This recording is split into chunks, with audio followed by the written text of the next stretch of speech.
जम्मू व कश्मीर, जिसे ज़मीन पर जन्नत कहा जाता है, दुनिया भर में सबसे ज़्यादा पसंदीदा सयाहती मुकाम है। कश्मीर में मौसम गर्मा हो, ख़ज़ां हो या सर्दी, सयाह यहाँ मनाजिर और मनाजिर से लुत्फ़ अंदोज़ होना पसंद करते हैं। लेकिन जब बात उन सयाहों की हो जो ठंडे दर्जे हरारत और गिरते सुनहरी चिनार पत्तों के हिलते रंगों को देखना पसंद करते हों, तो फिल वक्त से बेहतर वक्त कोई नहीं हो सकता ख़ज़ां के मौसम के अलावा कश्मीर का दौरा करना।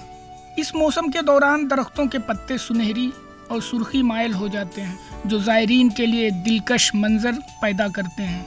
ख़ज़ां के मौसम में कश्मीर शानदार रंगों और खूबसूरत मनाजिर का दिलकश और शानदार नुमाइश है। माहौल सुनहरी रंग के दरख्तों, चमकती हुई नदियों और बर्फ़ से ढकी पहाड़ी चोटियों के एक दिलकश फनपारे में तैयार होता है, जो एक दिलफरेब माहौल पैदा करता है, जो सैकड़ों और हज़ारों ज़ायरीन को अपनी तरफ मुतवज्जह करता है। कश्मीर एक बार फिर बैनुल अक़वामी सयाहों की पहली पसंद बन गया है। 2023 में हज़ारों गैर मुल्की सयाह वादी कश्मीर का दौरा कर चुके हैं। ईटीवी भारत के लिए श्रीनगर से जावेद अहमद डार की रिपोर्ट।